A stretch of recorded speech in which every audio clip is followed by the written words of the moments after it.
What's going on, Hokie Nation? Welcome to your Friday edition of TSL Today. We got a great show for you today. We're going to talk Virginia Tech basketball, and then on the second half of it, we're also going to give you a little bit of an update on what happened last night on Tech Talk Live. It's all right here at TSL. TSL Today starts right now.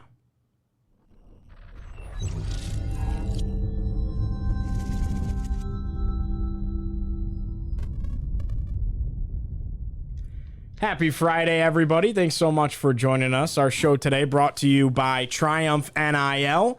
Of course, a brand new partnership with them. We're incredibly grateful to have them by our side. And today's show is brought to you again by Triumph NIL. Recruit, retain, and Reward. Boom. Nice. There it is. All right, Carter Hill across the way. David Cunningham is on set. Kyle Marshak producing behind the scenes. Let's talk a little bit of Hokies basketball here. Virginia Tech goes on the road, drops 6 straight. David, I think you can say, though, we saw some improvement. Yeah, I thought Virginia Tech was better. It helps to get Hunter Cattoor back. He's kind of the glue that holds everything together. As Mike Young said, he's like the tide. He raises all ships. And Tech looked much better with Hunter Cattoor. They played pretty good offense. They had essentially, I think, a top 5 offensive outing of the season, shot just under 50%.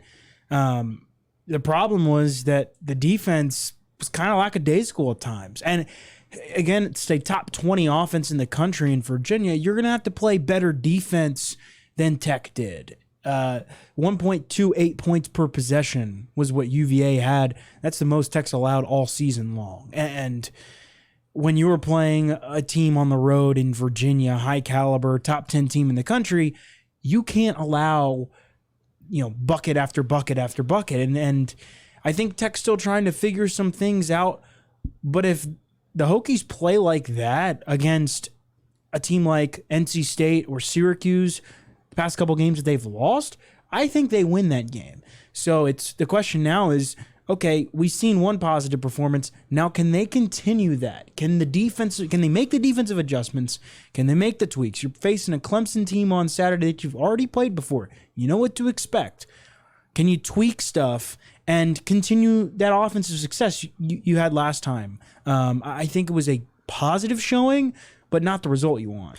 To your point, David, I think you can argue, if you count the Boston College game, because Hunter Cattoor missed the last 9 minutes of the game if you count overtime, I think you can argue Virginia Tech would have gone 4-1 during that stretch without Cattoor.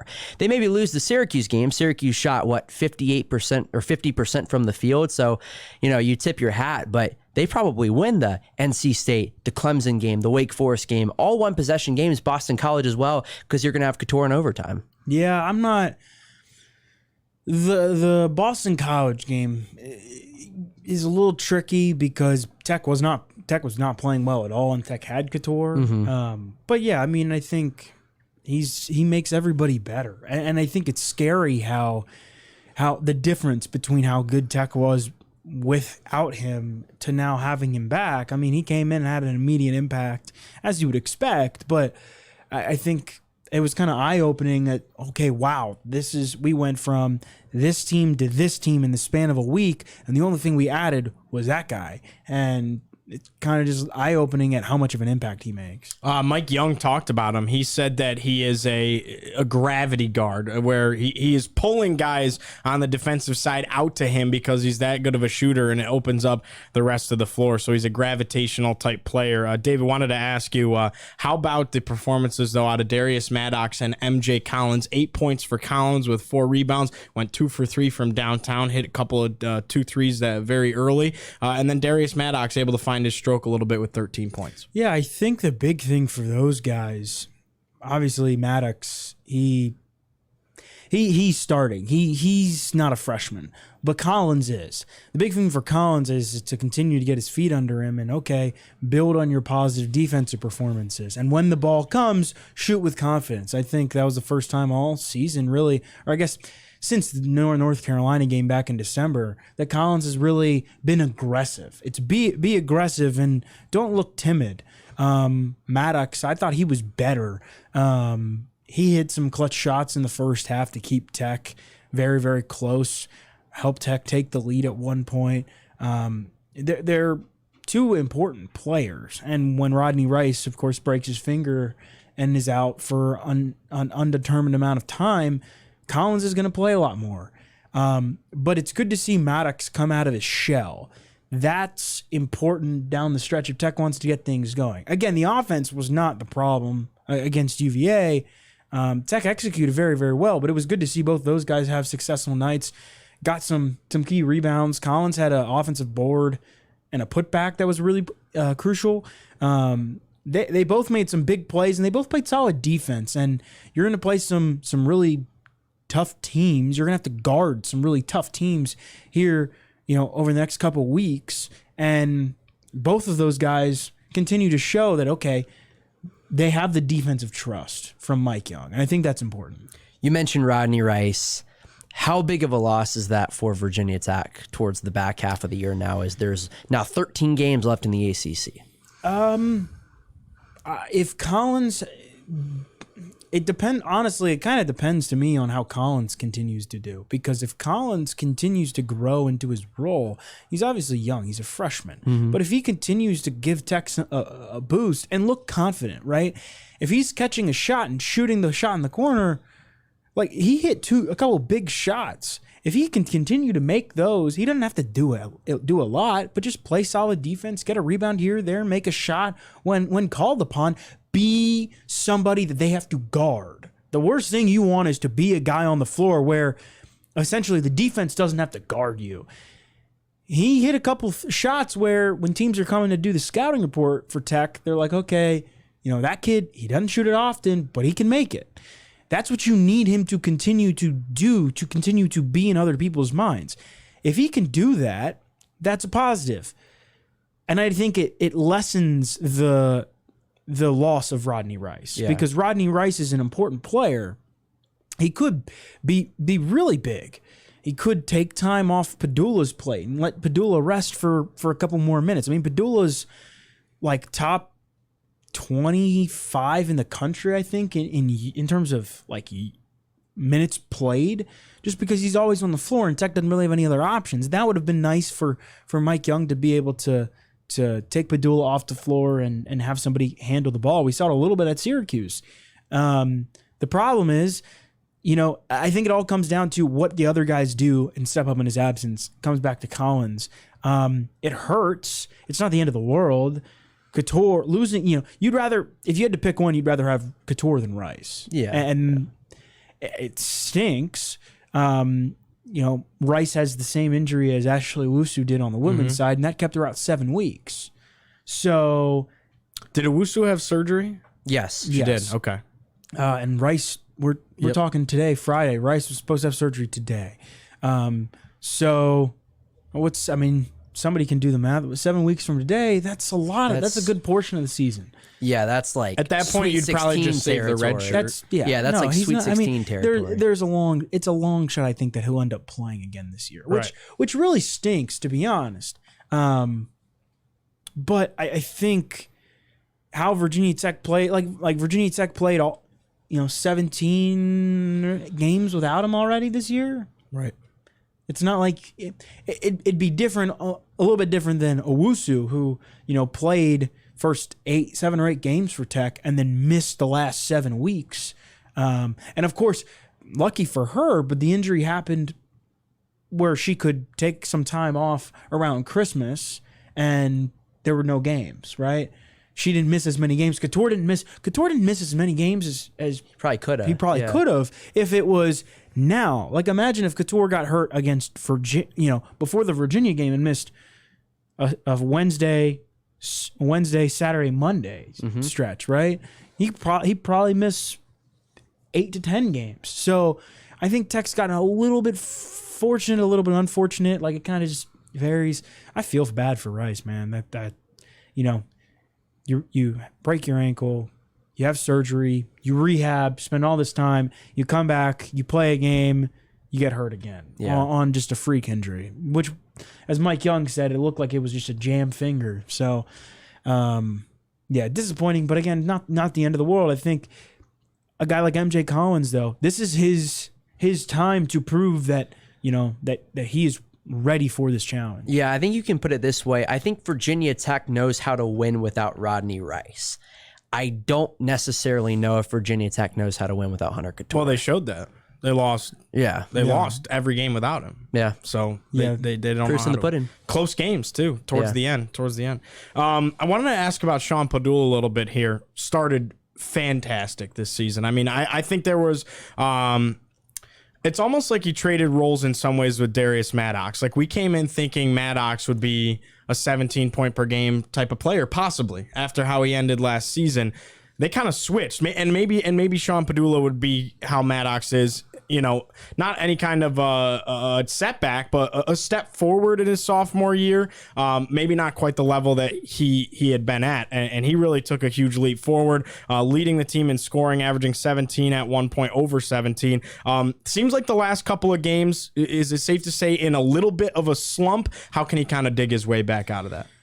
Yeah, I think Pedulla's stressing a little bit. I think, especially with Cattoor, I thought he was better against UVA, but I thought he was better because he didn't have to do everything. Because he could play. I thought offensively he was better. I think defensively he got beat a couple times and just a little lazy at times. But offensively, I want, and I hate to interrupt, I want to say this though about that. Everyone giving Pedulla such a hard time on Twitter for his defensive performance against Kihei Clark.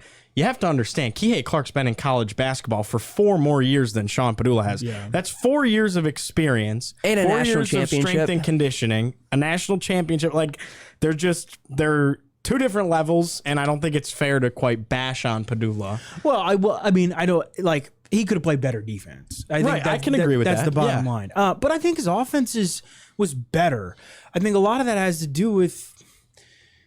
If you break down Tech's starting lineup past couple of games, Darius Maddox was struggling for a good portion of time. Like throughout the losing streak, Maddox was struggling. Grant Basile, Mike Young mentioned this on Tech Talk Live last night. There are times where Grant Basile gets himself into silly foul trouble, where he's trying to hedge a screen, he picks up a foul away from the basket, and he gets himself in foul trouble. He had the foul on the breakaway against Clemson. Yeah. That was the second foul. Yeah. He's not necessarily doing himself any favors with foul trouble. There have been times where Maddox is in a slump and Basile's on the bench, and no Cattoor. So it comes down to Mutz and Pedulla. And Mutz is doing Mutz things, but I think you get down to the nitty-gritty of it, I think Pedulla had to force, or felt like he had to force a lot. Mm-hmm. And I think having Cattoor back is kind of a little bit of a weight off of his shoulders because he doesn't have to do as much. And the shots started to fall. And it's okay. If the shots are falling, great. He doesn't feel like all the responsibilities on him to score. And I think that's important for him to continue going forward. I think he got had just a little too much weight that he was trying to carry where, he had some solid outings, but a lot of them came in non-efficient performances where he's taking, almost 2 or 3 times more shots than he's making. And I think he's still got a long way to go.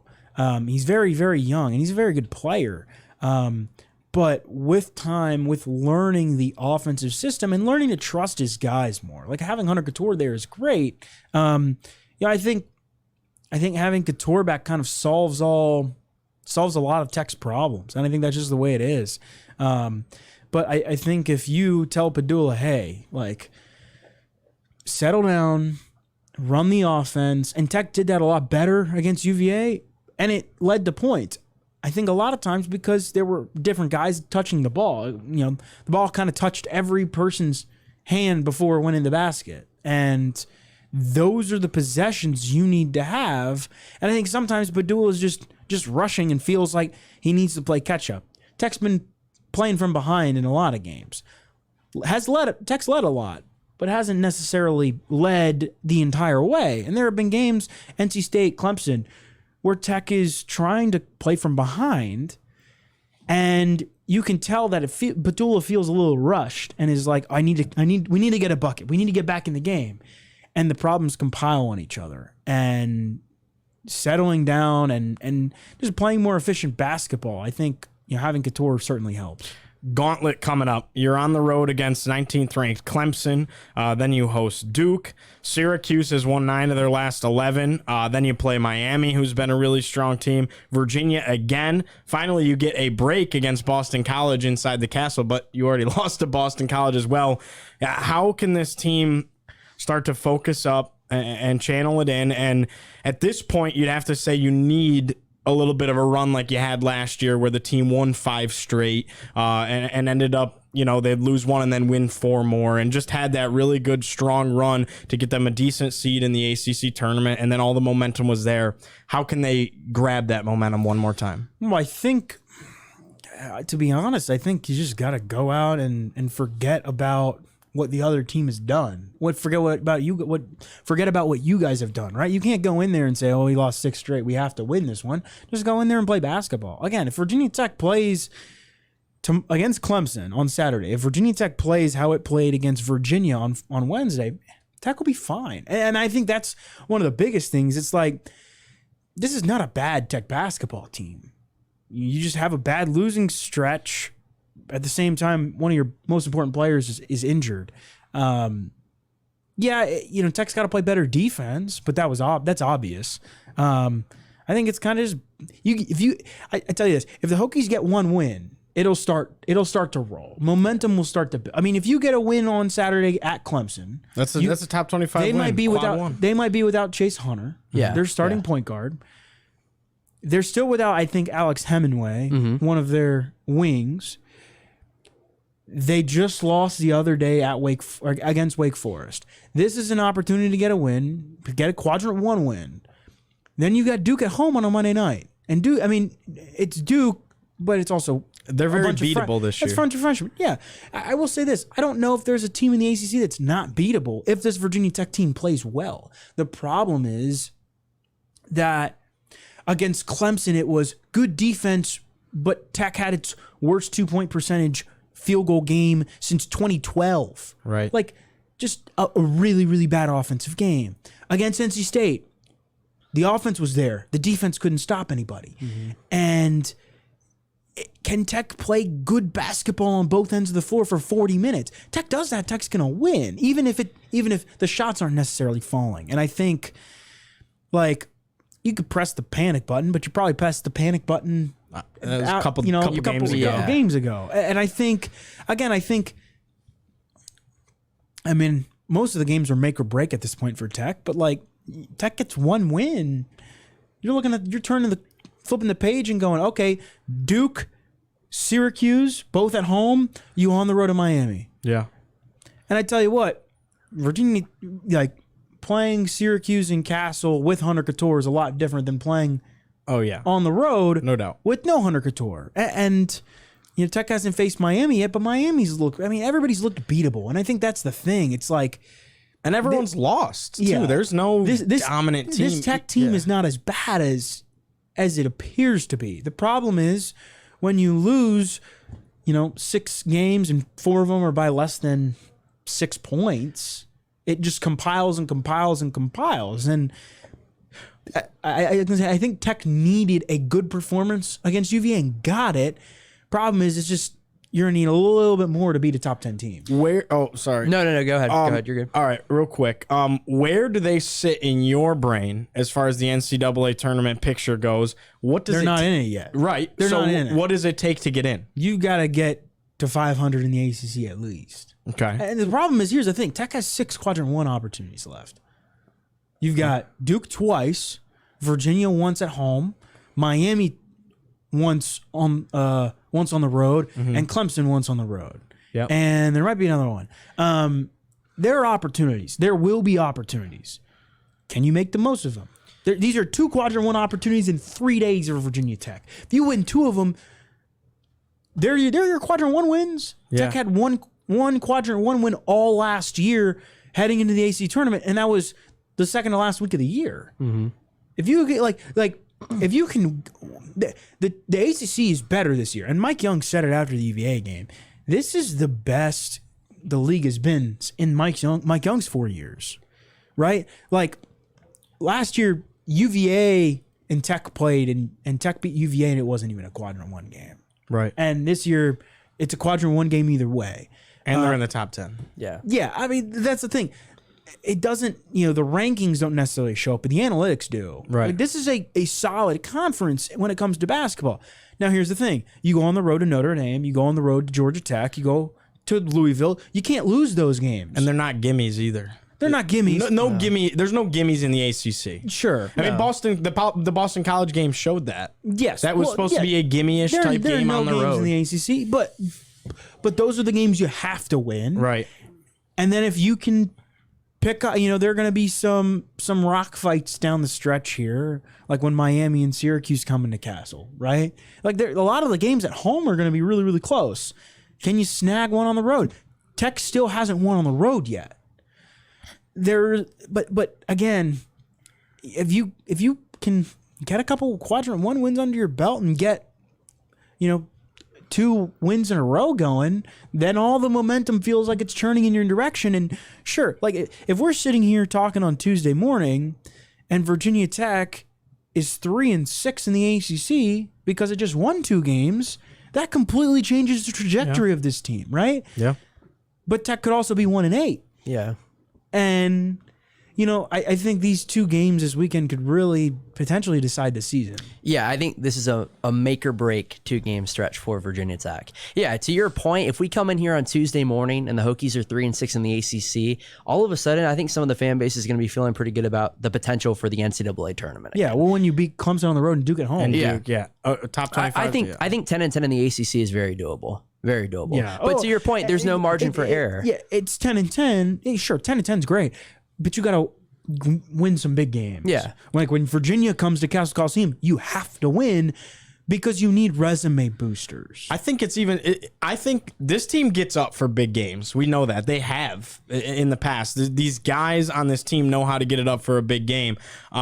I think that where you could run it, you cannot afford a loss that you shouldn't lose. You can't lose to Georgia Tech. You have to beat Boston College the second time because you're looking at that point, quad 3, quad 4 losses. You need to win those games. You have to win the games you're supposed to win. Yeah, you can't suffer another bad loss, essentially, yeah. But the Clemson game this weekend, it's an opportunity for Tech to not only get that Clemson game back, but essentially on their resume, potentially get that Boston College game back. Yeah. And so it's a nice even out game and a nice opportunity for Tech. No doubt about it. All right, I think that wraps things up, David. Thanks so much for being here. Any final thoughts from you? No, I appreciate you guys having me on, and disappointed we didn't get a chance to talk about the women. The women are rolling right now. yeah, the women are They might be rolling, top that's 10 come this week. That's very true. You guys can talk about it a little bit in the next segment. Why don't we bring Kyle on the next one? You got time? You want to stick around for a minute? All right. Kyle's going to come on. We're going to talk about the women. Kyle We're can also take going my to talk seat. about Tech Talk Live a little bit. Some really interesting tidbits out of Mike Young and MJ Collins last night from Learfield. So we'll take a short break. We'll be right back. It's TSL Today on your Friday.